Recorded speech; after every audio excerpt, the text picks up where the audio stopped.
Hey, can you believe it's week 8 already? Oh my goodness. This class has just flown by. I hope it has for you too. And I hope you've learned a lot about health behavior change and how it applies to your own health behaviors. I have to believe you have, because your essays were absolutely fabulous.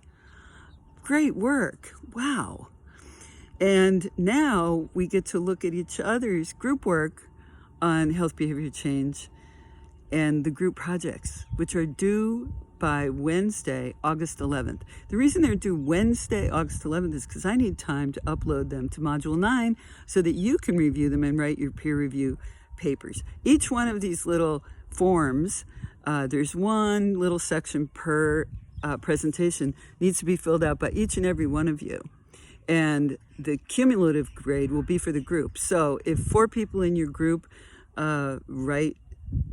fill out the form and submit it, and then one doesn't, then your group's only going to get 8 points.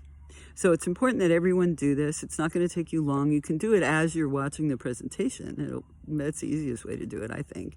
Then there's also going to be another form that's a University of Washington form that allows you to review each and every one of your own group in terms of their contributions and the work done.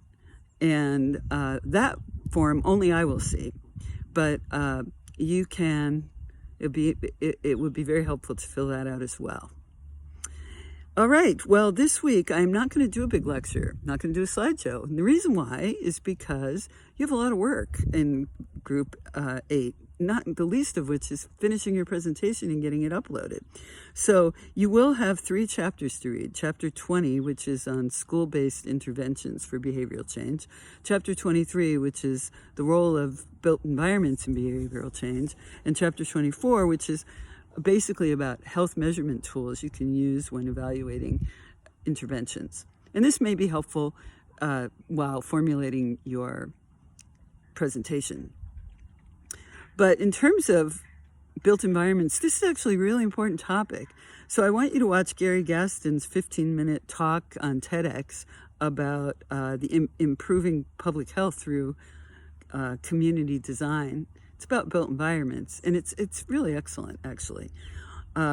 More so in terms of built environments, I want you to watch the 1 hour and 45-minute long documentary film, which was nominated for Academy Award, called Crip Camp.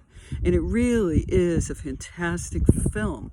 It basically describes the evolution of the Americans with Disabilities Act, but specifically in terms of this class, it talks about the importance of built environments with helping people with disabilities navigate their environment.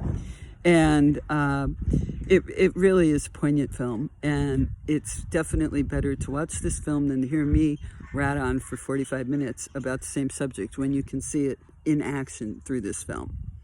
There's another little 8-minute video I want you to watch that talks about childhood trauma and violence and school-based interventions to help resolve these issues, or help at least deal with these issues. And these are from various schools in the country, but there's a number in Washington State itself. In fact, it starts out with Washington State. So please look at all 3 of those videos. And because that's going to take over 2 hours of your time, I'm not going to do a lecture.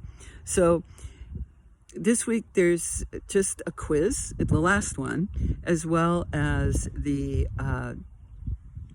last discussion board, I believe, which you've probably already turned in, and of course the final presentation. You've probably already done the evaluation piece of your presentation. That's where you come up with an interaction and you try it for 5 days.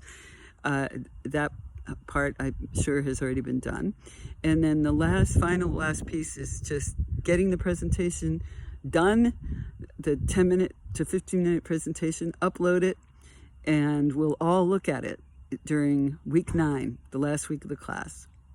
Okay, you've all been doing fabulous during this class. I'm so proud of all of you, and it's just been a pleasure teaching you this subject and teaching this class.